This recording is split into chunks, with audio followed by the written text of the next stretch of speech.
الحمد لله الذي خلق الإنسان وعلمه البيان والصلاة والسلام على سيدنا محمد الذي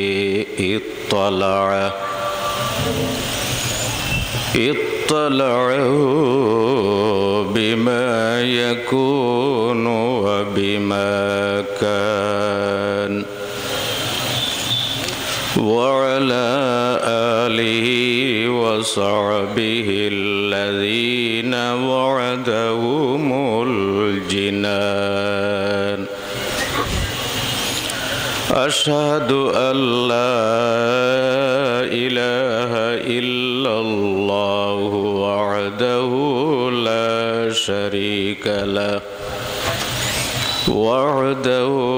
لا شريك له الملك الديان وأشهد أن سيدنا ونبينا وحبيبنا ومولانا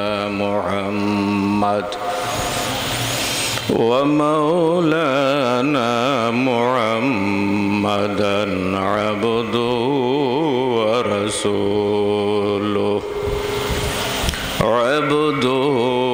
ورسوله نور البرهان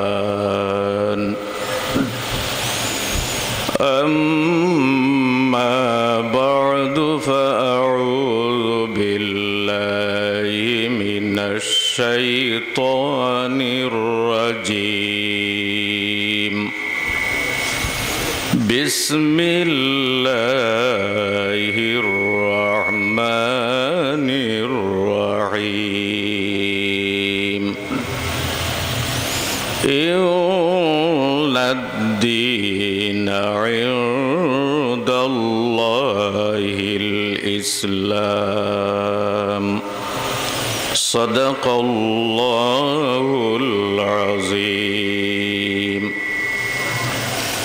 عن النبي صلى الله عليه وسلم أنه قال المسلم من سلم المسلمون من لسانه ويده أو كما قال عليه الصلاة والسلام قال الله تعالى مخبرا وآمرا إن الله وملائكته يصلون على النبي يا أيها الذين آمنوا صلوا عليه وسلموا تسليما اللهم صل على سيدنا مولانا محمد وعلى آله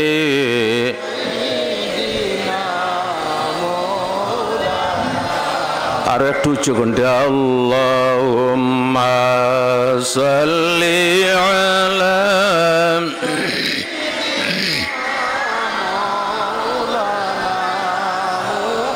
ওয়া আলা আলি সাইয়্যিদিনা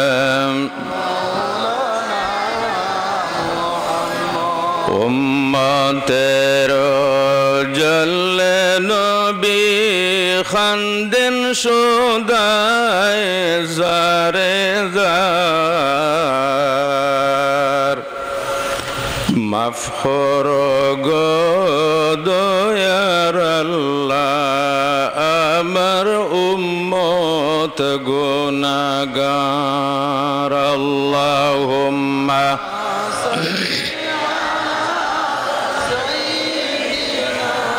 মাওলানা মুহাম্মদ ওয়া আলা আলি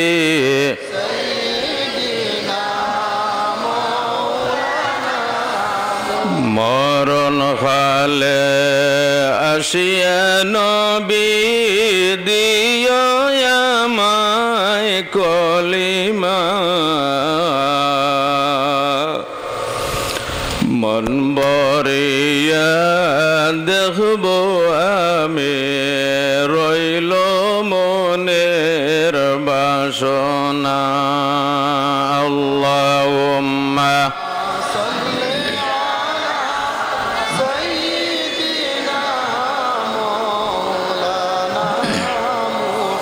وعلى آل سيدنا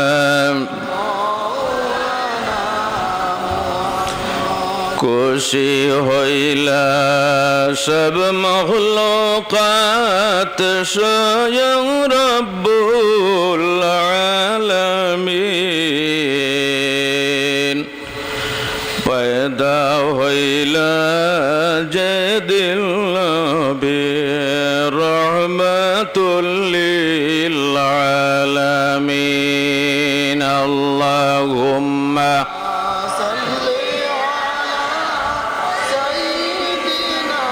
মাওলানা মুহাম্মদ ওয়া আলা আলি মাওলানা মুহাম্মদ আল্লাহুম্মা সাল্লি আলা সাইয়্যিদিনা ওয়া আলা আলি সাইয়্যিদিনা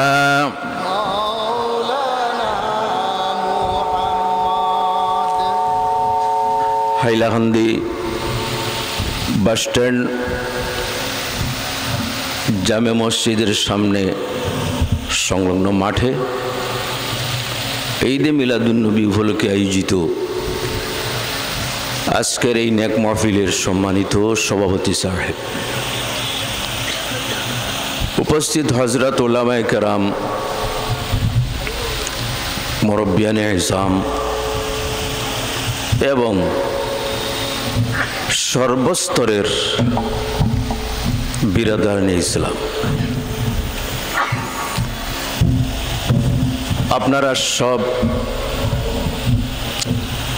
আজকের এই মহতী সভায় অংশগ্রহণ করার উদ্দেশ্য হলো আল্লাহ এবং আল্লাহর হাবিবের মহব্বতের টানে যদি মানুষের অন্তরের মধ্যে আল্লাহ এবং আল্লাহর হাবিবের যদি মহব্বত না থাকে তাহলে ইবাদত বন্দেগী পড়াশোনা কোনো কিছুতেই মজা পাওয়া যায় না, টেস্ট পাওয়া যায় না। যার জন্য এই পৃথিবীতে কোনো জিনিসের অভাব নাই, না ধনের অভাব, না জনের অভাব, না বাহাদুরির অভাব, না পদের অভাব, না বলের অভাব, প্রায় কোনো জিনিসের অভাব নেই। তবে একটা জিনিসের সাংঘাতিক ধরনের অভাব আছে,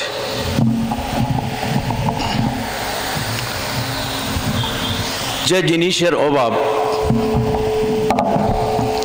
সেই জিনিসটি হইল শান্তি।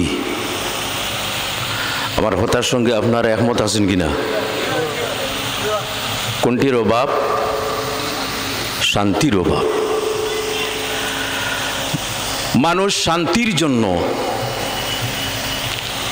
ব্যাকুল। সমাজে শান্তি নেই, পরিবারে শান্তি নেই,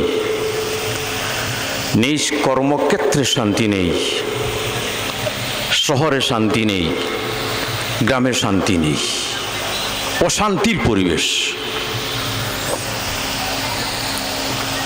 এজন্য আপনারা যারা এখানে উপস্থিত ওয়াজ শুনিয়া আল্লাহ এবং তার হাবিব সাল্লাল্লাহু আলাইহি সাল্লামের কথা শুনিয়া আমল করিয়া এই জমিনে আমরা শান্তি প্রতিষ্ঠিত করব, ঠিক কিনা আমার ভাইয়েরা? আমি খুতবার পরে আপনাদের সম্মুখে আল্লাহর কালামুল্লাহ শরীফ থেকে একটা আয়াত শরীফ তিলাওয়াত করছি। এই আয়াত শরীফটা হইল আউযু বিল্লাহি মিনাশ শাইতানির রাজীম ইল্লাদ্দীনা ইনদাল্লাহিল ইসলাম। ধর্ম হিসাবে, দিন হিসাবে যেটি আল্লাহর কাছে মানোনীত, আল্লাহর কাছে পছন্দনীয়, সেটি হইল ইসলাম ধর্ম। কোনটি? একটু উচ্চ কণ্ঠে আপনারা প্রত্যেকে জজবানি উত্তর দিবা, কোনটি? ইসলাম। আমরা মুসলমান হিসাবে খুশি না বেজার? একটু জোরে আওয়াজ দেন। ডানে বামে যারা আছেন প্রত্যেকে উত্তর দিন, খুশি না বেজার? খুশি।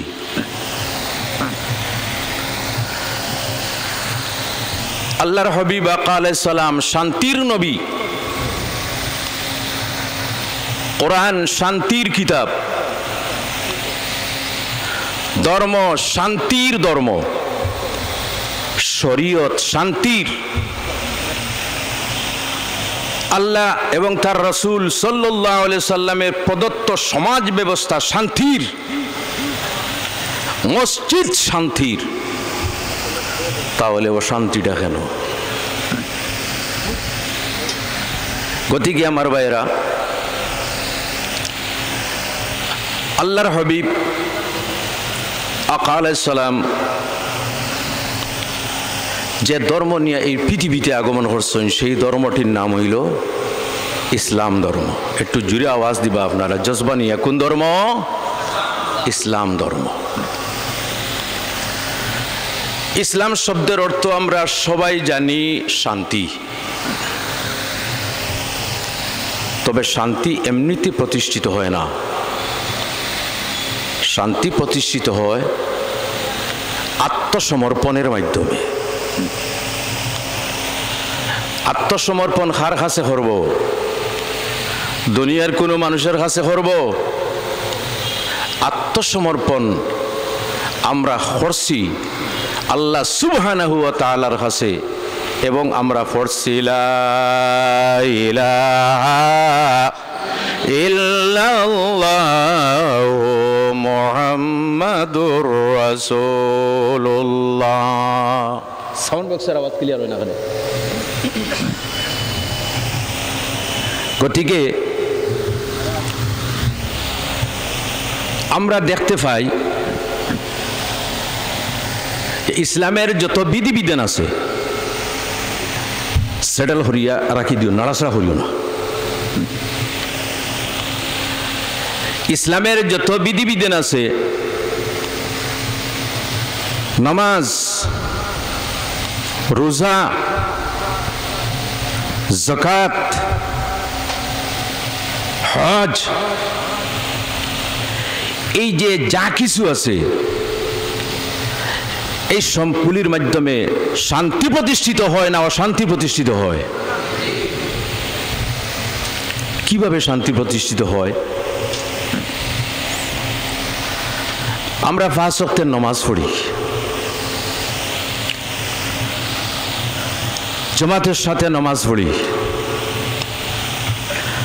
যখন মানুষ মসজিদে নামাজের জন্য যায় তখন কোনো হাল্লা চিৎকার থাকে? একটু জোরে আওয়াজ দিবা আমার সাথে, হাল্লা চিৎকার থাকে? কোনো বড়ত্ব থাকে? কোনো বাহাদুরি থাকে? এইভাবে মসজিদের কোনো নিয়ম আছে যে শুধুমাত্র ধনী মানুষ যারা তারাই নামাজ পড়তে পারবে, গরিব যারা তাদের কোনো স্থান নেই? আছে কোনো নিয়ম নীতি? এইভাবে কোনো নিয়ম নীতি আছে যে যারা চৌধুরী অথবা লস্কর এরাই শুধুমাত্র নামাজ পড়তে পারবে আর বাকি এরা নামাজ পড়তে পারবে না? কোনো নিয়ম নীতি আছে? নাই। তাহলে প্রমাণিত হয় ইসলামের যত বিধিবিধান আছে সমস্ত শান্তির, সমস্ত শান্তির।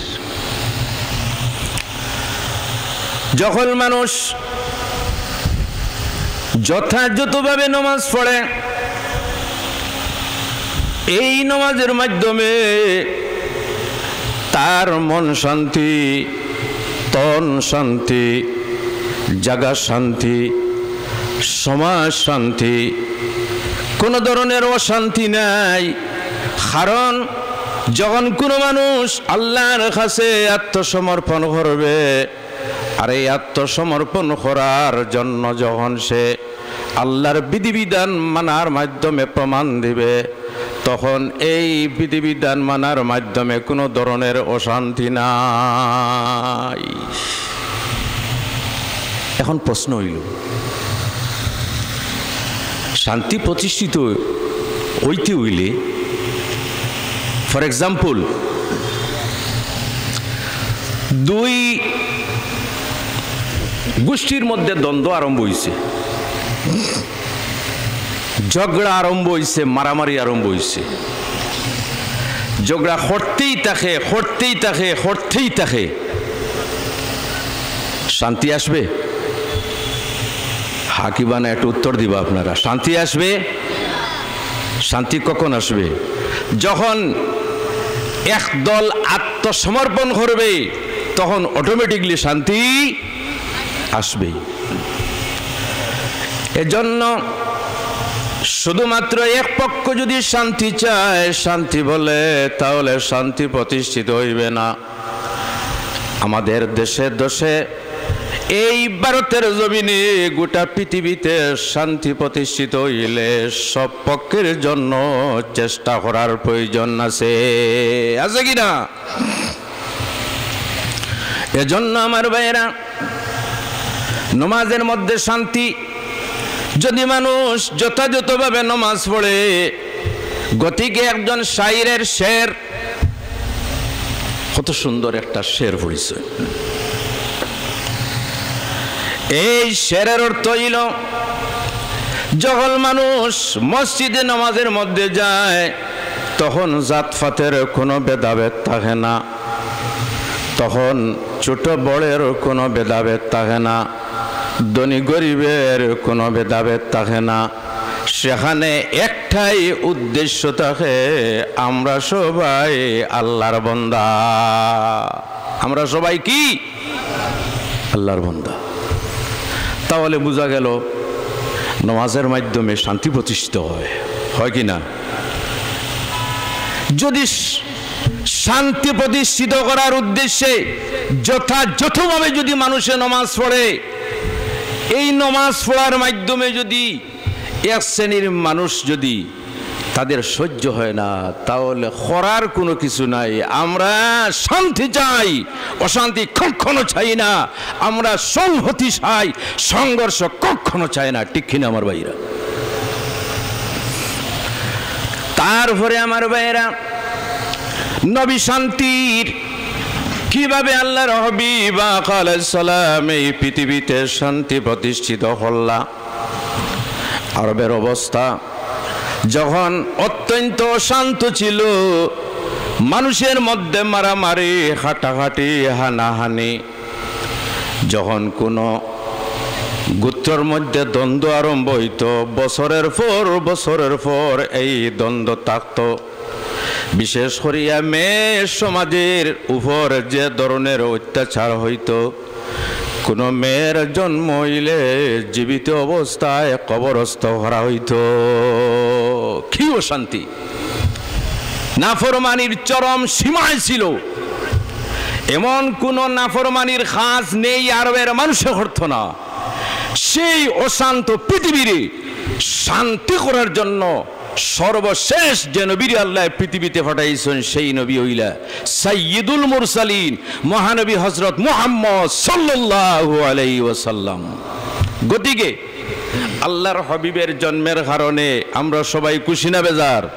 একটু যদি আওয়াজ দেও, ঈদে মিলাদুন্নবীর কারণে খুশি না বেজার? জানিয়ে রেখো আমার ভাইয়েরা, ঈদে মিলাদুন্নবীর প্রোগ্রাম চলছে, চলবে যতদিন পর্যন্ত আহলে সুন্নাতের জামাতের মানুষ আছে। ঈদে মিলাদুন্নবীর প্রোগ্রাম চলতে থাকবে।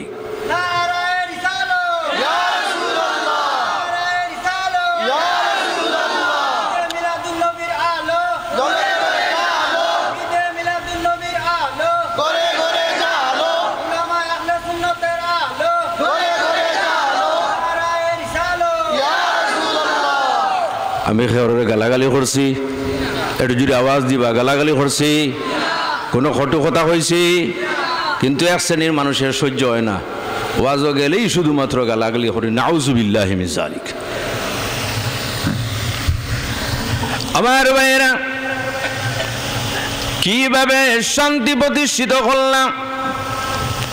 আল্লাহর নবী সাল্লাল্লাহু আলাইহি ওয়াসাল্লাম মক্কায় যতদিন ছিলা, আল্লাহর হাবিব যখন হাঁটিয়া যাইতা, যাওয়ার সময় আল্লাহর হাবিবের উপর দগ্ধ করে খয়লা দিয়া ইটা মারিয়া যন্ত্রণা দিতা।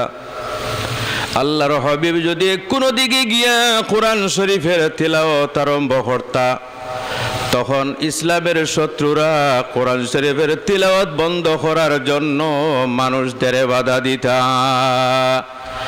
এহেন অবস্থায় আল্লাহর হাবিব আলাইহিস সালাম 10 বছর পর্যন্ত মক্কা শরীফে থাকলা, এইভাবে যন্ত্রণার সম্মুখীন হইলা।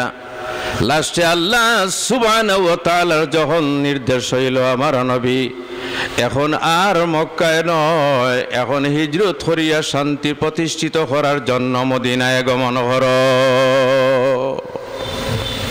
সব ত্যাগ করলা, বাড়ি ঘর মাল সামান সম্পদ সমস্ত ত্যাগ করিয়া এক এক করিয়া মদিনায় হিজরত করিয়া গেলা। কষ্ট কতটুকু দিছ? বুখারী শরীফের হাদিস, মা উযিয়া নবিয়্যুন কাতলু মিসলা উযিতু। আল্লাহর হাবিবের ইরশাদ, আমি নবীজিরে যেভাবে কষ্ট দেওয়া হয়েছে এই পৃথিবীতে কোনো নবীরে এইভাবে কষ্ট দেওয়া হয় নাই। যাই হোক, এরপরে 8 হিজরিতে রমজান মাসের 17 তারিখে যখন মুসলমানেরা শান্তি প্রতিষ্ঠিত করার উদ্দেশ্যে 10,000 সাহাবায়ে কেরাম সহ মক্কা শরীফে তশরিফ আনছেন। কোন মাসে? রমজান মাসে। কোন মাসে? 8 হিজরিতে 10,000 সাহাবায়ে কেরাম। যখন আল্লাহর হাবিব মক্কা শরীফে প্রবেশ করলাম, প্রবেশ করার পরে মক্কার মানুষেরা যখন দেখলা আর কোনো উপায় নেই,